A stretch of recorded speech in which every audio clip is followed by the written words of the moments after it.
पिछले 24 घंटे में उड़ीसा के ऊपर रेनफॉल का डिस्ट्रीब्यूशन आइसोलेटेड रहा है।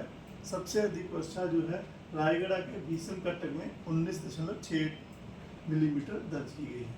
बात करते हैं मैक्सिमम टेम्परेचर की, तो हाईएस्ट मैक्सिमम टेम्परेचर पारलाखा मंडी में 39.8 डिग्री सेल्सियस दर्ज किया गया है। किसी भी जगह में 40 डिग्री से ऊपर तापमान नहीं क्रॉस किया है। इवन जो बादल होने की वजह से कल जो तापमान में भारी गिरावट जो है दर्ज की गई है। अगर हम 24 चेंज की तो पारादीप छतरपुर में ही तापमान जो 4.6 डिग्री से बढ़ा है। मैक्सिमम जगहों पे तापमान नीचे गिरा है। इंटीरियर उड़ीसा में जैसे बोध में 11.7 डिग्री सेल्सियस का बदलाव देखा गया है। राउरकेला में 10.9 डिग्री सेल्सियस नीचे गिरा है पारा। झारसुगुड़ा में 9.7 डिग्री सेल्सियस पारा नीचे रहा है। भुवनेश्वर में 1.9 डिग्री सेल्सियस प्लस में रहा है। कटक में -1 डिग्री सेल्सियस बदलाव देखा गया है। डिपार्चर की बात करें तो गोपालपुर का डिपार्चर 4.7 डिग्री सेल्सियस दर्ज किया गया है।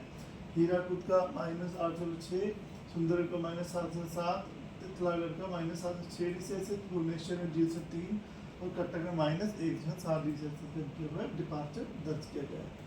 और वेदर सिस्टम की बात करें तो सिग्निफिकेंट वेदर सिस्टम जो आज उड़ीसा के ऊपर है, जो एक ट्रफ लाइन जो है वेस्टर्नलीज विंड के अंदर जो सरफेस से 3.1 किलोमीटर से 9.6 किलोमीटर मीन सी लेवल के ऊपर तक जा रही है। तो वो जो है अलॉन्ग 82 डिग्री लॉन्गिट्यूड और नॉर्थ ऑफ 90 डिग्री नॉर्थ के ऊपर परसिस्ट कर रहा है।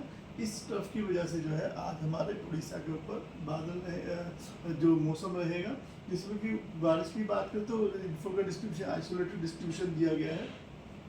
झारसुगुड़ा, सुंदरगढ़, क्योंझर, मयूरभंज, बालासोर में आइसोलेटेड थंडरस्टॉर्म लाइटनिंग हो सकती है। Gusty surface wind speed 50 to 60 km रहने की संभावना है। उसके अलावा जो संबलपुर जो हमारा अनुगुल, ढेंकनाल, जाजपुर, भद्रक, केंद्रपाड़ा, इन सब डिस्ट्रिक्ट में गस्ती 40 to 50 km रहने की संभावना है। बाकी अन्य जगहों पे जो गस्ती 30 to 40 km रह सकती है और थंडरस्टॉर्म लाइटनिंग 1-2 स्थानों पे होने की संभावना है, जिसकी वजह से येलो अलर्ट दिया गया है। 29 तारीख को कल भी जो ऐसे सिस्टम जो आगे बढ़ेगा तो उसमें हमारे जो कोस्टल उड़ीसा में फेज वेस्टर्न डिस्ट्रीब्यूशन रह सकता है, एडजॉइनिंग में स्कैटर्ड डिस्ट्रीब्यूशन रह सकता है, बाकी जगहों पे आइसोलेटेड डिस्ट्रीब्यूशन रहने की संभावना है। मयूरभंज, बालासोर, भद्रक, जाजपुर, क्योंझर में हेलस्टॉर्म भी हो सकता है आइसोलेटेड प्लेसेस पे। हैवी रेनफॉल की भी संभावना है और gusty surface wind speed 50 to 60 km रहने की संभावना है। उसके बाद अनुगुल, ढेंकनाल, कटक, केंद्रपाड़ा, जगत सिंहपुर इन डिस्ट्रिक्ट में येलो वार्निंग दी गई है isolated places thunderstorm with lightning की वजह से।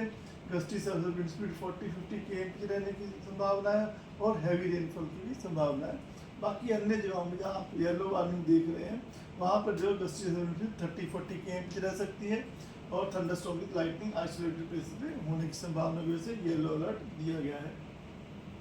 डे 3 में जो है हैवी रेनफॉल के साथ gusty surface wind speed 40 to 50 km रह सकती है। मयूरभंज, बालासोर, क्योंझर, भद्रक, जाजपुर, केंद्रपाड़ा, जगत सिंहपुर, खुर्दा, कटक, नयागढ़, पुरी, गंजम, गजपति डिस्ट्रिक्ट में और बाकी जो जगह हैं वहाँ पर गस्टी सर्विस 30-40 km रह सकती है और वहाँ पे जो थंडरस्टॉर्म की लाइटनिंग के लिए येलो अलर्ट दिया गया है।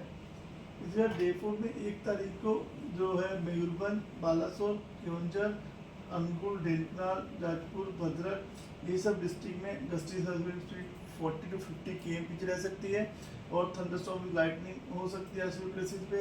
इसकी वजह से येलो अलर्ट दिया गया है और हैवी रेनफॉल की संभावना है। बाकी जो बचे हमारे कोस्टल डिस्ट्रिक्ट्स हैं उसमें जो है गस्टी स्पीड 30-40 km के साथ थंडरस्टॉर्म विद लाइटनिंग होने की संभावना की वजह से येलो अलर्ट दिया गया है। डे 5 में भी अगर बात करें तो लगभग साउथ उड़ीसा में जो है विंड का प्रभाव ज़्यादा रहेगा, जहाँ रायगढ़, नवरंगपुर, कोरापुट, मुल्तानी, गजपति, गंजम में 40 to 50 km की रफ्तार से हवाएं जो है बह सकती हैं। बाकी जो अन्य जगहों में साउथ उड़ीसा के साथ साथ नॉर्थ कोस्ट उड़ीसा, मयूरभंज, क्योंझर वहाँ 30 to 40 km विंड रह सकती है। थंडरस्टॉर्म विद लाइटनिंग होने की संभावना है डे 5 में। इसके बाद डे 6 और 7 में जो है जो रेनफॉल की कहते हैं लाइट टू मॉडरेट कैटेगरी में बनी रहने की संभावना है। और टेम्परेचर फोरकास्ट की बात करें तो अभी जो है जैसे अभी नो लार्ज चेंज कैटेगरी में रहेगा अगले 5 दिन तक तापमान। उसके बाद में 6वें 7वें दिन में 2 से 4 डिग्री सेल्सियस तक तापमान में बढ़ोतरी होने की संभावना है।